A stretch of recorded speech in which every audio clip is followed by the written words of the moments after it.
Here, soos ons ook nou gesing het, Vader, wil U ons nie kom aanraak nie.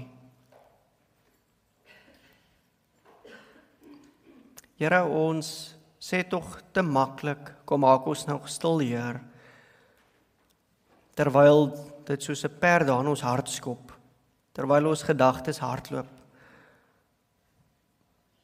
Maar Here, ons bid dat U ons gees nou sal kom nederig maak, dat U ons knieë sal kom buig. Want Here, as U woord die lewende woord is, Here, as U werklik die Here is, die verlosser is, die redder is, Vader, dan maak niks anders saak nie. Laat ons vanmôre vir U sien, Here, sodat ons kan gaan deel, sodat ons kan gaan leef, sodat ons lewende wesens in U kan word. Ons bid dit in U naam. Amen. Nou familie, ek is seker, julle kyk na hierdie struktuur op die verhoog en die vraag wat julle vra is, wat het fout gegaan? Nou, hierdie verteenwoordig nou 'n tronk vanmôre. So kinders, julle gaan nou help. Nou, hierdie is nou een van daai tronke, as jy in hom is, kan jy nie uit nie. Dis 'n verskriklike tronk. Ek kan onthou toe ek nou eendag lank gelede my praktiese jaar gedoen het in Tygerberg Hospitaal. Toe moes ons nou gesprekke voer met van die pasiënte daar en die suster aan diens sê vir ons kan net in die een kant met mense gesprekke voer want daar's so 'n deur wat nou 'n skeiding bied na 'n ander gang toe en sy sê moenie daardeur gaan nie, bly net hier. En nou stap ons maar rond en ons wil nou gesprekke aanknoop en bietjie praat, ons moet nou terapie oefen. En maar die mense slaap en nou kom jy daar en daar's familie wat kuier en is nie beskikbaar en is nou moeilik. En ek sê vir my een klasmaat, maar ek gaan hier inglip. Aan die kant, daar's nou niemand wat kyk nie en ek glip daarin en daar's ook maar pasiënte, niks snaaks nie. En ek gaan sit by hierdie een man en ek begin gesels met hom. En hy's nou ook so toegemaak onder die kombersie en terwyl ons so praat en ek vra toe vir hom, hy sien seker nou uit om huis toe te gaan en hy sê nee nie regtig nie, vang my oog hier in die onderkant van die bed, hang as sulke ketting. Toe is hy vasgemaak in die bed. En ek kyk so na die een kant toe en ek sien daar staan 2 polisies by die deur wat hom nou oppas. Hulle wag nou so vir hom. En ek sê toe vir hom, meneer, ek sien dat u moet terug gaan tronk toe hierna. En hy sê nee, hy's nou al 'n tydjie in die tronk en die goed. En ek probeer nou maar die ys breek en ek sê toe nou vir hom, maar nou weet ek nie, moet ek nou vir jou bid dat jy nou gesond word en kan gaan of nie? Hy sê nee, hy wil nie hier bly nie, hy wil terug tronk toe. Ek sê hoe so? Hy sê hulle het die lekkerste vis en chips. Maar dis nou nie een van daai tronke nie. So kinders, ek wil nou vir julle vra, as julle vir my kan help vanmôre, die van julle wat weet dat jy weet dat jy weet dat jy weet dat jy nou in hierdie week wat verby is. Nou ma en pa, julle weet dit ook, so julle mag nou nie aanmoedig nie. Ons kyk nou vir 'n toets vir eerlikheid. As jy weet dat jy bietjie stout was, sondig was, verkeerd gedoen het, né? As jy weet dat jy bietjie verkeerd gedoen het hierdie week, wil ek vra dat julle vorentoe kom. Kom ons kyk.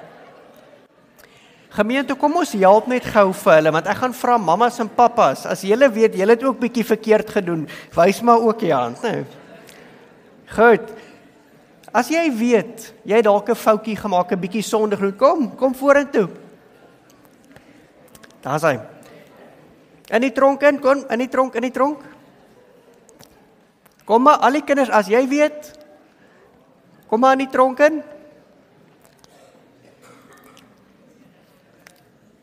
Nog enige iemand? Was die ander stroopsoet gewees?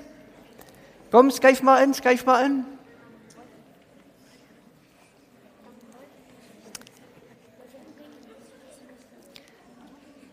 Nog enige kinders? Volgende keer vra ons vir die mammas en pappas om te kom. Goed. Is daar nog kinders? Okay, nou kinders, in 'n tronk is daar reëls, né? So ek het nou gedink, daar's nou lekker sagte kussentjies daar agter wat ek vir julle hier kan gee om te sit. Maar julle is in 'n tronk. So julle moet maar nou sit op hierdie harde vloer. So almal sit nou. Sit gou. Okay. Niemand mag praat nie. hierdie tronk kan jy nie uitkom nie, jy sit daar. Nou daar's net een dingetjie van hierdie tronk. Hier vanmôre hier is 'n sleutel. Julle het geweet. Hier's net een sleutel. So terwyl julle nou in hierdie tronk is, wil ek hê julle moet nou sit en julle moet julle oë toemaak en dan moet jy jou kop so laat sak met jou hande so bo jou kop. Laat sak jou kop, hande bo op jou kop. En ek wil hê jy moet nou net vir 'n oomblik dink. Dink bietjie. Oogies toe. Dink bietjie aan dit wat jy gedoen het, wat verkeerd is. Die verkeerde ding wat jy gesê het of gedoen het, en terwyl hulle dit doen, gemeente, ek wil hulle uitnooi. Dink bietjie self ook, né? Nee, ons ken tog ook 'n skuldbelydenis. Dink bietjie, wat is dit wat in jou hart broei? Wat jou die laaste tyd gevoel het, "Sjoe, dit belemmer my verhouding met die Here." Dink bietjie saam met die kinders. Okay. So dink bietjie. Nou kinders, nou gaan ek vir julle vra, nee, ek gaan nie spesifiek wees nie. Wie van julle dink jy was dalk bietjie ongehoorsaam? Handjies op. Bietjie ongehoorsaam. OK. Wie van julle dink julle dalk so bietjie gejok hierdie week, net so klein bietjie. OK. Wie van julle dink jy dalk 'n maatjie so bietjie seer gemaak, hartseer gemaak? OK. Maar daar's van hulle wat alles gedoen het. Nou het julle geweet dat ons almal, dit leer die Bybel vir ons, Efesiërs, ons almal wat hierso sit, elke liewe een van hulle, behoort eintlik in hierdie tronk te wees. Want ons almal het verkeerd gedoen, elke liewe een van ons. Elkeen wat hier sit, het al gejok, iemand seer gemaak, was ongehoorsaam gewees, almal. En hierdie tronk hou ons weg van Jesus af. Maar, wat het ek vir julle in die begin gesê? Daar's 'n sleutel. En hierdie sleutel is nie hoe oulik jy is nie, of hoe hard jy probeer nie. Hierdie sleutel is nie hoe vriendelik jy is nie. Daar is net een sleutel wat jou uit hierdie tronk uit kan oopsluit. En agter julle staan daai sleutel. Die kruis van Jesus. Jesus se kruis kom sluit ons oop. In hom. Wie van julle glo in Jesus? In hom kom sluit hy daai tronk oop en gee hy vir ons 'n nuwe lewe daar buite. Dink jy jou lewe sou baie boring gewees het as jy in 'n tronk moes sit? Jou hele lewe lank. Dink aan al die wonderlike dinge wat jy kan doen as jy uit hierdie tronk uitkom. En die Here kom gee vir jou hierdie lewe. Glo in my en jy is vry. En daarom gaan julle nou sien as ons saam Bybel lees, die Here groet ons met die woorde vrede vir julle. En nou wil ek hê julle moet mooi oplet. Sien julle hierdie tronk is eintlik oop. Sien julle dit? Julle het self hier gekom, julle kan self uit. Hoekom is hierdie tronk oop? Want in Jesus, ek gaan net gou weer seker maak, ek het nou gemis. Wie van julle glo in hom? Aha, in Jesus is die dood, is die tronk, se mure se deure gebreek en is julle vry. En weet julle wat gebeur gereeld? Die wêreld kom na julle toe, die duiwel kom na julle toe en sê, kom, nee, kom, jy moet terug tronk toe, jy was stout geweest, kom, almal tronk toe. Wat doen ons dan? Ons herinner hom, ons het die sleutel. Die Here het ons vrygekoop. Nou gemeente, saam met hierdie kinders, kom ons sluit die oë en dan bid ons saam. Okay.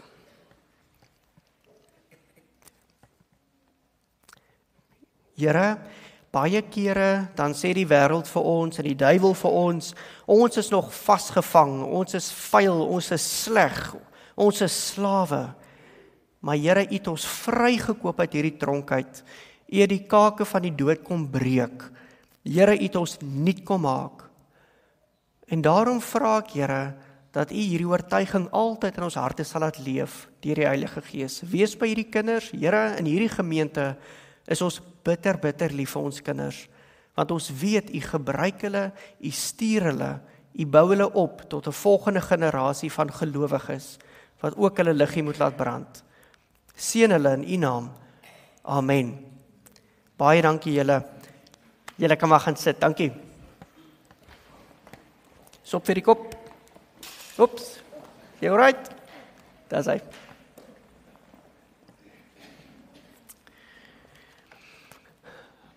Nou familie, ons gaan vanmôre saam lees uit Johannes, hoofstuk 20.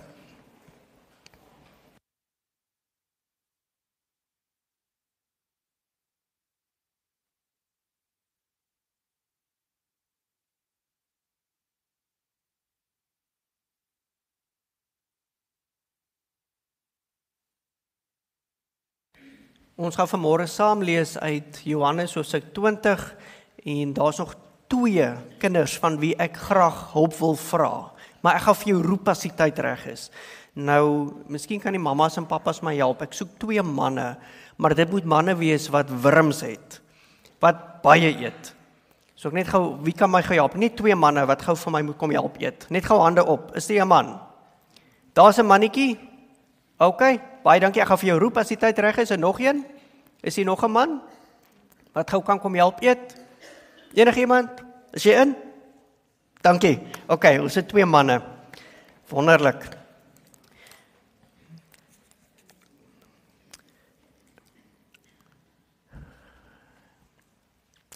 Nou Johannes 20 vanaf vers 19 begin met die woorde: Daardie Sondag aand was die disippels bymekaar. Daardie Sondag aand was die disippels bymekaar. Nou dis belangrik dat ons nou net bietjie konteks verstaan. Waar kom dit vandaan? U sien as jy net gou die oogie teruggooi na hoofstuk 20 toe. In die heel begin, die Sondagmôre vroeg, toe dit nog donker was, kom Maria Magdalena by die graf en sien dat die klip van die graf weggerol is. ... Ons weet hoe gaan die verhaal. Ons het 'n kort tydjie gelede opstandingssondag gevier. Die Sondag vroeg, toe dit nog donker was. En nou hier is dit belangrik om te verstaan wie was ons evangelieskrywers. En ons weet Johannes is iemand wat hou van simboliek. Hy gebruik heeltyd simboliek en kontraste. Lig teenoor donker, lewe teenoor dood, brood, wyn. Hy gebruik hierdie tekens om iets uit te beeld, om ons te help om te verstaan. Wanneer ons hierdie woorde lees toe dit nog donker was, toe dit aand was, dan lees ons dit ook met die agtergrond van Johannes hoofstuk 1. Die lig skyn in die duisternis, in die donkerte. En die duisternis kon dit nie uitdoof nie. Ons kry hierdie kontras tussen lig en donker. En hier kry ons hierdie beeld van die disippels.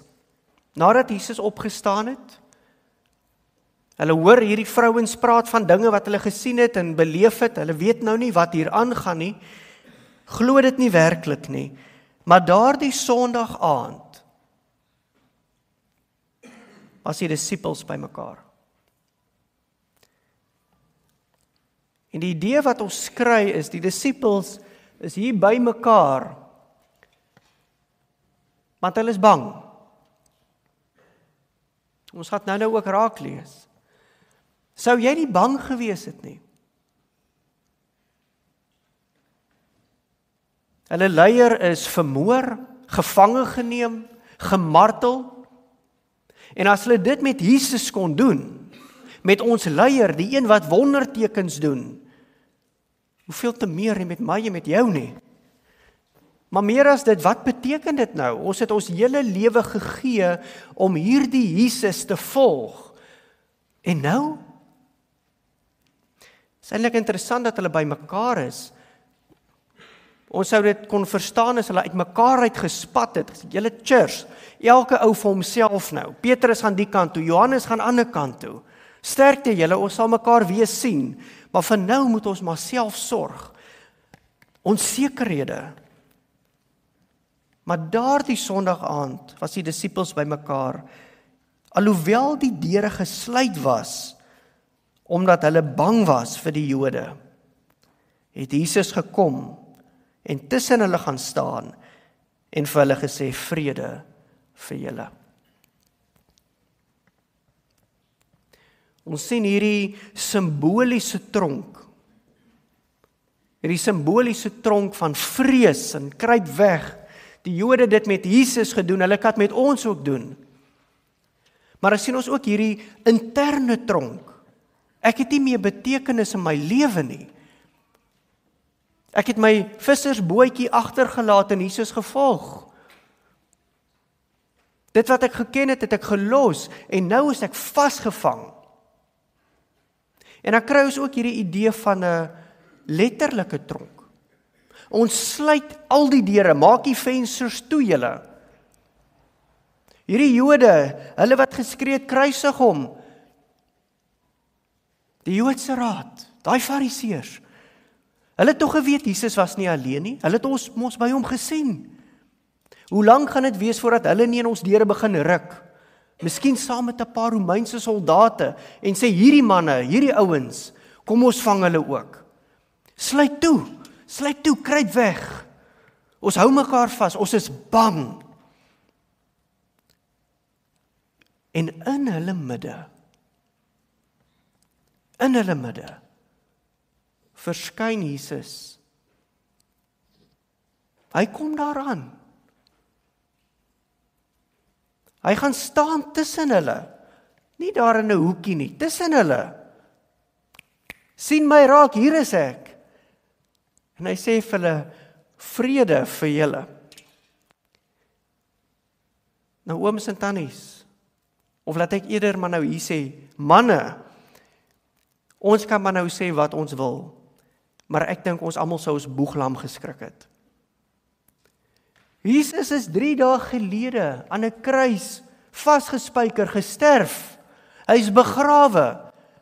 En hier sit ons en ons sê vir mekaar, wat beteken dit, wat nou, hoe lyk die toekoms, wat gaan ons doen, hoe gaan ons onsself veilig hou, hoe gaan ons die vir wie ons lief is veilig hou, wat nou? En ons kyk op en hier staan Jesus en vrede vir julle. Julle, het julle al koue gevoel gehad? Daai hoendervleis hier al af teen jou ruggraat? Miskien kon hulle nie eers 'n woord uitkry nie. Maar hierdie vrede vir julle is 'n ander vrede vir julle wat Jesus hier aankondig. Dit is nie die vrede vir julle in die sin van, hallo julle, vrede vir julle, goed om te sien nie.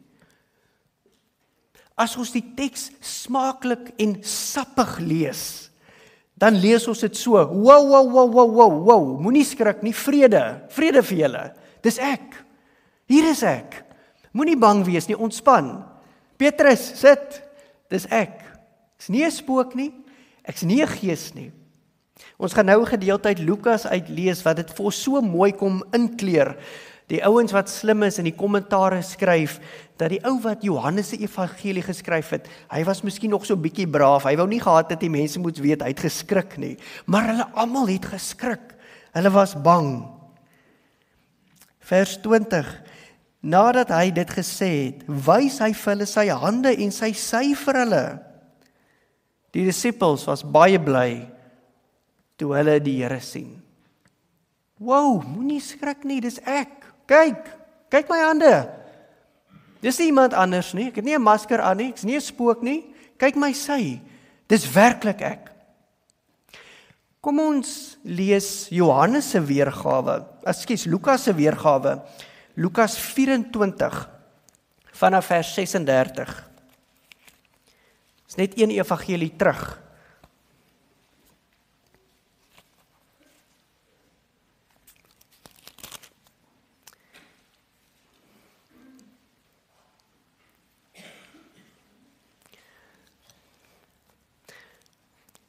Lukas 24, vers 36, en dit is vir my pragtig hoe Lukas hierdie toneel vir ons kom inkleer, kom smaak gee.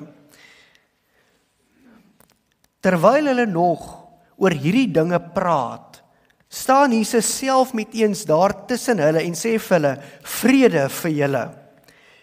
Hulle het geweldig geskrik en bang geword en gedink hulle sien 'n gees.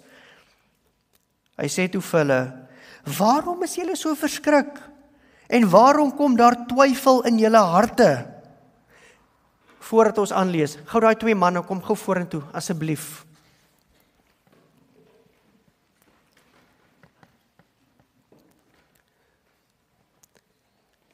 Piesang of appel? As hy. Wat julle vir my moet doen, julle kan daar gaan saam by die kruis, dan eet julle daai piesang en daai appel op, maar die stronk moet oorbly en die skil moet oorbly, asseblief. En dan sit julle net die stronk en die skil vir my hier op die tafel. Baie dankie. Terwyl hulle smaaklik eet, gaan ons smaaklik lees. Net gou my plek weer kry. Vers 38. Hy sê toe vir hulle, waarom is julle so verskrik? En waarom kom daar twyfel in julle harte? Kyk na die hande, na my hande en my voete. Dit is tog ek self. Voor my en kyk, in gees het tog nie vleis en bene, soos julle sien, dat ek het nie. Terwyl hy dit sê, wys hy vir hulle sy hande en sy voete. En toe hulle van blydskap en verwondering nog nie kon glo nie, sê hy vir hulle, het julle hier iets om te eet? Nou kyk nou hoe lekker eet daai manne, né? Jesus vra vir hulle, het julle hierso iets om te eet? Sjok, was nou 3 dae in die graf, ek is nou nogals honger hoor. Het julle iets om te eet? Hulle gee toe vir hom 'n stuk gebakte vis. Hy het dit gevat en voor hulle oë, kyk daai manne, voor hulle oë geëet. Familie, kan jy jou indink? Jesus verskyn aan hierdie mense. En miskien dink hulle nog terwyl hulle hierdie goed sien, ons is besig om 'n spook hier te sien. Dis 'n gees. Ons is besig om 'n visioen te kry. Sê Jesus, wat? Het 'n gees vleis? Kyk hier die hande van my, kyk my sy. Kan 'n gees staan? Kan hy voor julle verskyn? Kan hy met julle praat? En dan kyk hulle vir mekaar en hulle krap die kop en wat moet ons nou hiermee maak? Want ons weet Jesus is in die graf. Ons weet dit tog. Hoe is hy dan nou hierso? En dan sê Jesus, "Ai, is hier nie iets om te eet nie? Bring vir my iets. Bring vir my, is hier nie 'n bietjie kos nie? Dan wys ek vir julle." En hulle bring vir hom 'n stukkie gebakte vis. En Jesus eet smaaklik daai kos. Kan jy jou indink? Ek sien nou hoe staan hierdie disippels en hulle kyk hoe Jesus ewe rustig hierdie vis eet, die grate uithaal en dit eet. En soos baie dankie. Is jy klaar, Daniel? O, help hy vir jou. Okay. Soos daai manne smaaklik, as jy klaar kan julle maar sit. Soos daai manne smaaklik eet, so eet Jesus smaaklik daai vis en soos daai grate oorbly as 'n bewys, kyk. Hierdie vis is nie weggesteek nie, hy het dit nie gevat en daarmee weggeloop nie. Kyk na die grate. Kyk na die tekens, dit bly agter. Kyk hoe bly daai skil agter. Kyk hoe bly daai stronk agter. Ja, as ek mos nou hier verbykom en ek kry hierdie stronk van jou of dan nou hierdie piesangskil kry ek in die vrugtemandjie, dan kan ek mos sê hier was iemand gewees. Iemand het in die huise gekom en iets geëet, né? So kyk hierdie disippels in verwondering na Jesus en hy wys vir hulle, hy lewe. Hy het iets nuuts kom doen. Familie, ek wil vir julle vra, wanneer laas, dankie Eje, wanneer laas het ons die Here so lewendig beleef? So lewendig. Wanneer laas kan ons getuig dat die Here in jou midde verskyn het? Op watter manier ook al. En gesê, hey, moenie skrik nie. Jy glo mos ek leef. Hier is ek. Kyk na die tekens in jou lewe. Hier is ek. Ek is die Here. Ek het opgestaan. Ek het die dood oorwin. Ek het alles kom nuut maak. Op hierdie punt, voordat ons teruggaan na ons fokusteks toe, wil ek vir julle noem dat die Here kom gee in hierdie teks 'n paar dinge vir sy kinders. En die eerste ding wat hy vir sy kinders kom gee is versekering. Hy kom gee versekering. Want in tye wat dit moeilik gaan, tye wat ons voel, ons is maar weer in hierdie tronk, swaar tye en is moeilik en is baie druk en spanning en Here, hoe lank nog? Wil U nie 'n uitkoms gee nie? Het U van ons vergeet? Die versekering wat Jesus vir ons kom gee, is dat hy opgestaan het. En die versekering waarmee hy opdaag, daar by sy disippels, is nie 'n mediese sertifikaat van die dokter met 'n stempel op, Jesus se hart klop en alles lyk gesond, hy lewe nie. Is ook nie 'n briefie wat hy gestuur het of gelos het nie. Daaronder deurgestoot het terwyl die disippels daar binne was nie. Die versekering wat hy gee is hy self. Die versekering wat hy gee is, hier is ek, vrede vir julle. Ek is by jou, kyk, ek lewe, daar's die tekens. Jesus self is die versekering. En dit is belangrik om dit vir mekaar te sê, want ons hou van versekering. As ons 'n betaling maak, dan soek ons graag 'n bewys van betaling. As ons 'n polis het by Old Mutual, dan wil ons seker maak ons het dan 'n polisnommer, versekering. As ons daar deur Kentucky ry en ons bestel daar vir ons 'n lekker hamburger of ietsie, dan wil ons tog graag 'n slippie hê met ons nommer op, om seker te maak iemand anders vat nie ons goed nie. Die versekering wat ons het, dat Jesus opgestaan het, is hy self. En as ons twyfel daaraan, dan sê kyk na my hande, kyk na my voete, kyk na my sy, kyk na die kruis van Jesus. Dis die sleutel. Dis ons versekering wat ons het. Kyk daarna. Dit gee vir ons hoop. Ooms en tannies, familie, vriende, as baie van ons wat omlangs of dalk 'n tydjie gelede of dit nog moet beleef, waar 'n geliefde van ons sterf. En watter hoop en vertroosting en versekering is dit nie, dat as Jesus sê, ek is die opstanding en die lewe, wie in my glo, sal lewe al sterf hy. Watter groter versekering is dit nie dat Jesus uit die dood uit opgestaan het nie? 'n verheerlikte liggaam, nie 'n mindere weergawe van homself nie. Nie 'n spookie wat daar ronddryf nie. 'n verheerlikte liggaam. Ons weet nie hoe hy deur daai deure gekom het wat gesluit is nie. Ons verstaan nie dit nie. 'n misterie. Maar aan die ander kant tog so erg. Voel aan my, ek is vleis, ek is vlees, ek is gesond, ek lewe. Ek dink vir die leraars, vir die dominees, vir algemeen nou maar, vir my ten minste, is dit altyd 'n groot voorreg om 'n begrafnisdiens te kan lei. Ongelooflik hartseer, want ons mis die persoon, maar ongelooflike voorreg dat ons die volgende woorde mag verkondig. Dood, waar is jou angel?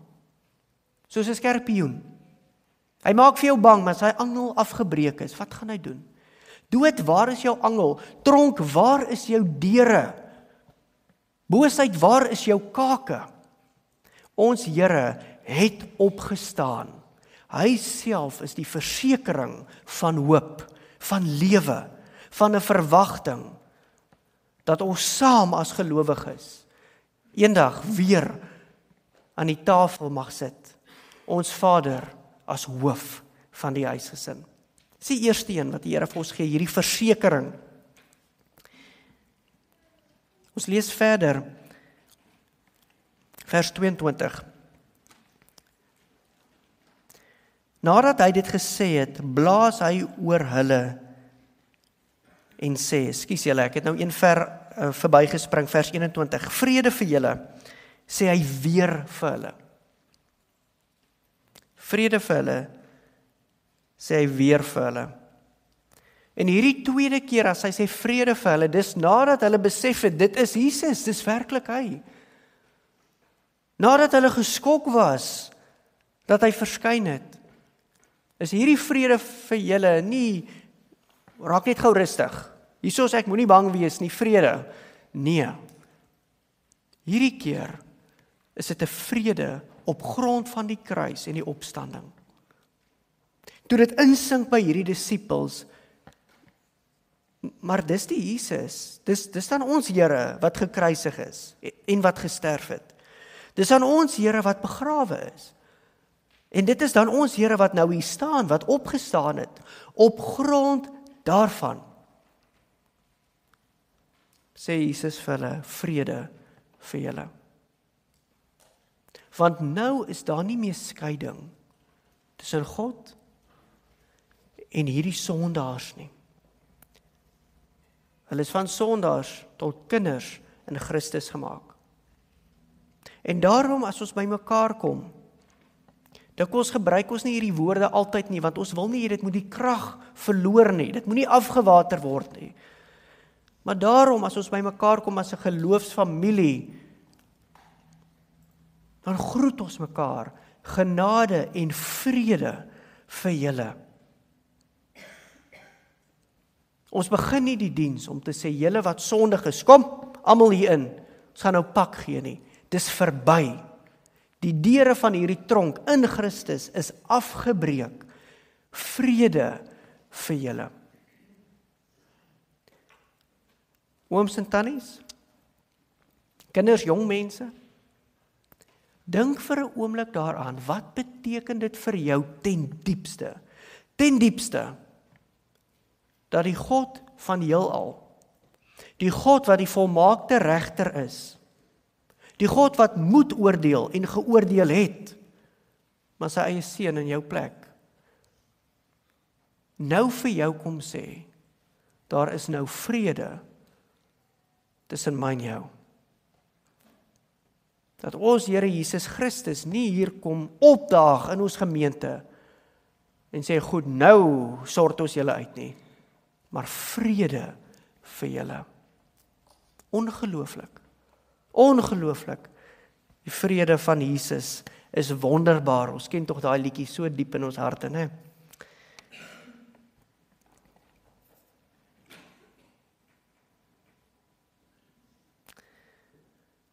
Vrede vir julle, sê hy weer vir hulle, soos die Vader my gestuur het, stuur ek julle ook.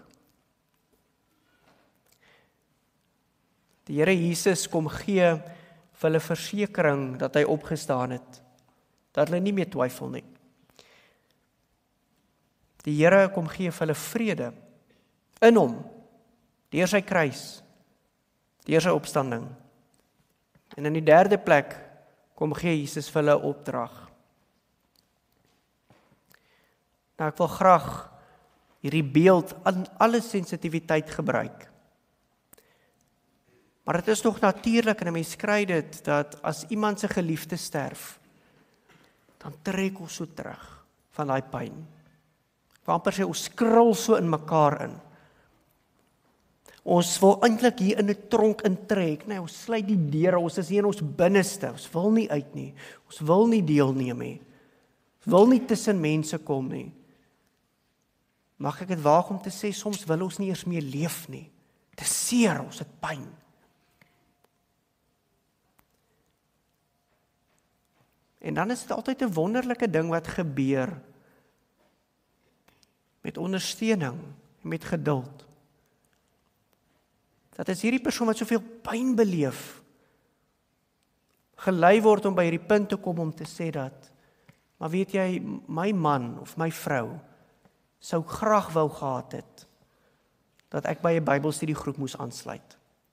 Sou dit graag wou gehad het. Dit is my moeilik, maar ek gaan dit doen. My man sou graag wou gehad het, ek moes die Ipopa-valle gaan kyk het. Ek gaan 'n paar mense by mekaar kry en ons gaan dit doen. Hy sou daarvan gehou het. Hy sou dit vir my gegee het. Die Here Jesus kom gee vir ons 'n opdrag. En hierdie opdrag is vir sondaars wat eens in 'n doppie ingetrek was, daai ou sondige lewe vasgevang in die kake van die dood. Here, gaan weg van my, ek is sondig. Nadat hy hulle kom vrymaak het, die sonde het geen houvas meer oor jou in my nie. Ek verkondig nie net die blye boodskap nie, maar ek gee vir jou nou 'n opdrag. Ek stuur vir jou, soos die Vader my gestuur het. En Jesus was aarde toe gestuur om God se koninkryk te verkondig. Soos ek en jy gestuur om God se koninkryk, die goeie nuus, te gaan verkondig. Ons word genooi om uit ons doppe uit te klim. Maar familie, hier wil ek u waarsku. En ons moet mekaar waarsku wat dit betref. Dit is soms makliker, al het hierdie tronk niks meer deure nie. Is dit soms makliker om die leuen te glo. Ai, weet jy, dominees, laat dominees dit maar doen. Ek is nie goed genoeg nie. Here, kies iemand anders, ek is te jonk, Here. Here, ek is sondig. Here, daai mense weet wat ek gedoen het in my vorige lewe. Ag Here, stuur 'n ouderling, stuur vir Walter, Here, nie vir my nie. Daar's geen genesing in die leuen nie. Die Here roep vir ons. Hy graf is oop, julle. Ons ou lewens is neergelê by Golgotha, saam met ons Here gesterf. Die graf is oop, want ons het saam met hom opgestaan, en ons het 'n taak, en ons het 'n roeping. Daar's vrede tussen jou en God, en nou stuur hy jou met hierdie goeie nuus die wêreld in. Ek wil vir u 'n vraag vra, 'n opregte introspeksievraag. Leef jy in die vrede en in die genade en in die oorwinning van God? Leef jy daar? Of leef jy in hierdie tronk met gebreekte mure? Kruip jy maar terug in jou sel in. Here, ek weet hier is nie meer deure wat my terughou nie, maar ek voel gemakliker, Here. Moeilike vraag, waar is jy? Wat weerhou jou om in vrede uit te gaan, hierdie werk van die Here voort te sit?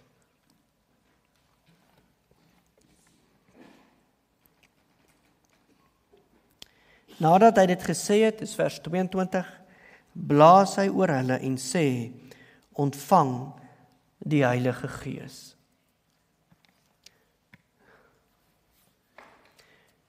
Die Here gee vir hulle sy Gees. Want uit onsself uit kan ons dit nie doen nie.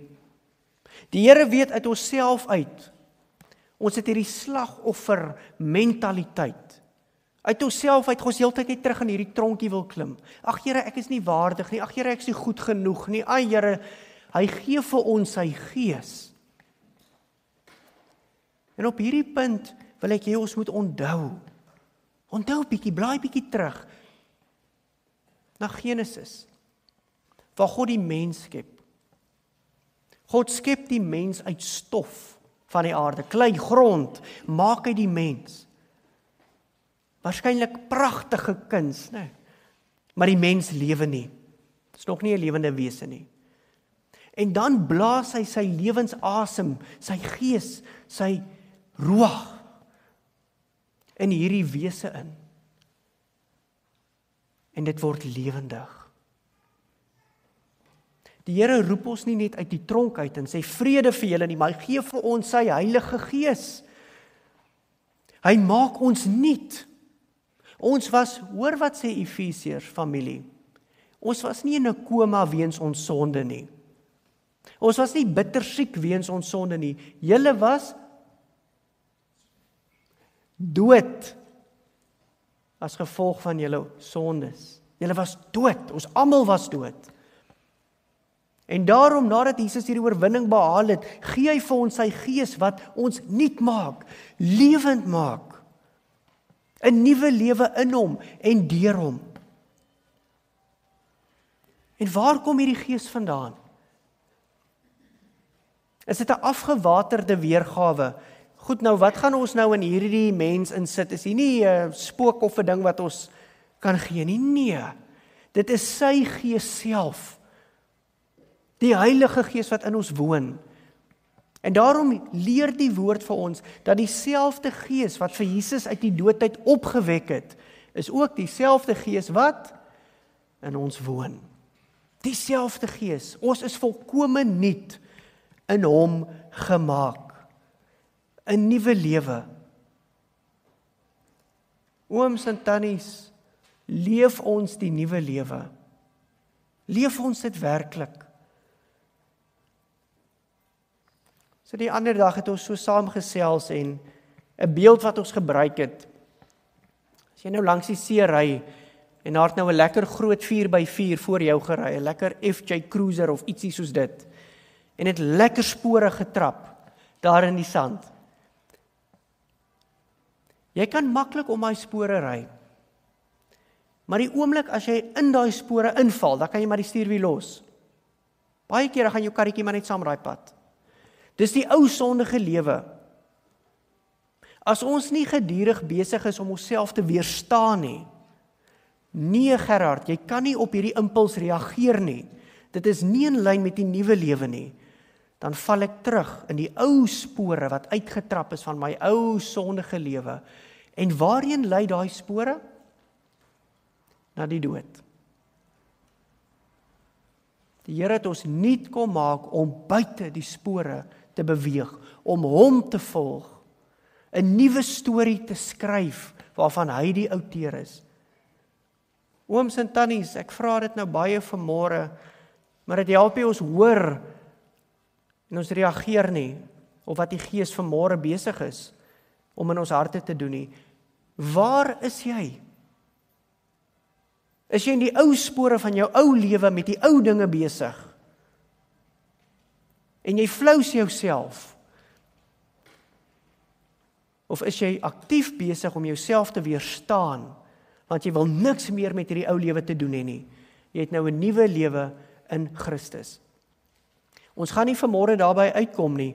Hierdie is klaar 'n lekker groot styk op sy eie. Maar in hierdie selfde gedeelte lees ons ook oor ongelowige Thomas. En ek lees 'n kommentaar waar iemand skryf dat as hy dan vir Thomas klein bietjie moet aanmoedig, dan maar net vir hom so 2 sterretjies moet gee, dan sou dit wees dat hy ten minste eerlik is. Dat hy ten minste eerlik is en sê, julle, ek kan nie glo nie. Ek kan nie. As ek hom nie sien nie, as ek nie aan hom vat nie, as ek nie my vingers deur die gate in sy hande steek nie, as ek nie my hand in sy sy sit nie, ek kan nie glo nie. Ek's maar ongelowig. Maar ek gaan nie iets sê wat net woorde is en dit kom nie uit die hart uit nie. Ooms en tannies, familie, vriende, jong mense, kinders, sê ons bloot, ek glo in Jesus, ek het 'n nuwe lewe in hom.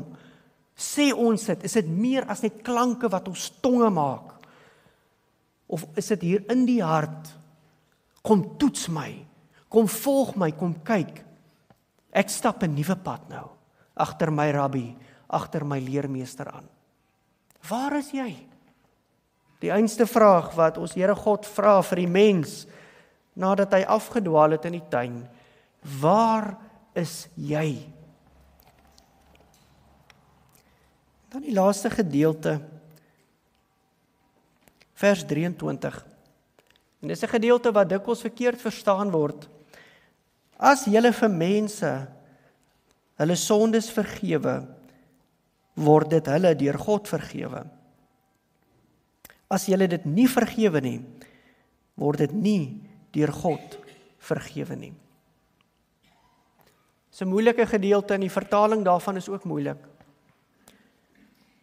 Maar waarop kom dit neer?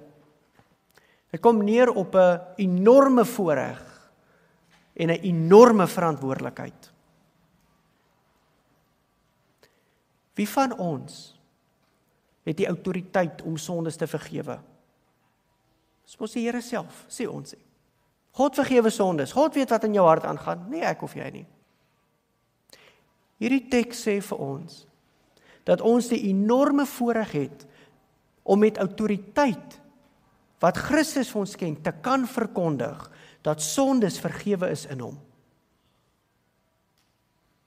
Om met vrymoedigheid te kan verkondig, dat oom, tannie, boeta, sissa, as jy sê, dat Jesus jou verlosser en jou saligmaker is, en jy sit jou geloof in hom, kan ons as geloofsgemeenskap, as kerk verkondig, dat jou sondes wel vergewe is in Christus. Die voorreg is dat ons hoop mag verkondig. Doen ons dit? Kan jy jouself indink, die vryheid, vrede vir julle, want God het vir jou vergewe in sy seun, Christus Jesus. Bly in hom, bly in hom, bly in hom. Dis die voorreg wat ons het. Daai tweesnydende swaard. Maar aan die ander kant, familie, vriende, het ons 'n baie groot verantwoordelikheid as kerk, as geloofsfamilie, as familie van Christus. En dit is om mekaar te waarsku en te vermaan. Is 'n pa lief vir sy kind, as hy sien dat sy klein kindjie kruip na die trappe toe, en hom nie vermaan, dat hy gaan seer kry nie. Is 'n pa lief vir sy kind, as hy sien sy kind kruip na die kaggel toe, wat gloei van warmte, en hom nie vermaan nie. Oom Walter, as ek lief vir oom, as ek sien oom leef ver van die Here af, en oom sit nie meer oom se vertroue en hoop in ons Here Jesus nie, en ek vermaan oom nie. Liefde vir my naaste is juis, al is dit moeilik, om te vermaan in liefde, om nader te trek, my broer, my suster. Jy kan nie so aangaan nie. My broer, my suster, jy moet terugdraai na die Here toe. Ek verlekker my nie in die oordeel. Die Here gaan vir jou kry nie. Nee. Maar ek treur saam met Christus vir elkeen wat nie saam met ons eendag om daai tafel gaan sit, waarvan ons Here Jesus die hoof is nie. Familie, ek wil hiermee eindig. Want ons gaan nou hier uit mekaar uit beweeg. En dit was lekker gewees om as een groot familie hierdie boodskap te hoor en dit te laat insink. Maar ons gaan ook nou opbreek in kleiner families, gesinne. Die getroude paartjie, man en vrou, het julle nie ook die voorreg om daar by die huis mekaar te help en te vermaan nie? Om hoop te verkondig, die Here het ons vergeef, ons is vrygekoop, by implikasie, nou behoort ons anders te leef uit dankbaarheid. Maar ook mekaar te vermaan, my man, ons kan dit nie so doen nie. Ons gaan onsself dalk in die voet skiet, maar ons kan dit nie so doen nie. Paas, maas, het julle nie die voorreg om vir julle kinders hoop te gee nie? My kind, jy hoef nie meer skaam te wees oor jou sonde nie. Die Here het daarvoor gesterf, maar ook te vermaan. Nou behoort ons saam as 'n gesin anders te leef. Moeilike vraag, kan jou kinders na jou kyk en sê, my pa leef anders, my ma leef anders, en daarom wil ek ook anders leef?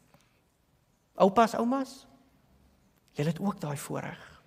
Kinders by die skool, julle het ook daardie voorreg. Die Here roep ons nie om passief te wees in die nuwe roeping wat hy vir ons gegee het nie, die nuwe opdrag nie, maar om aktief deel te neem. Kom ons sluit die oë.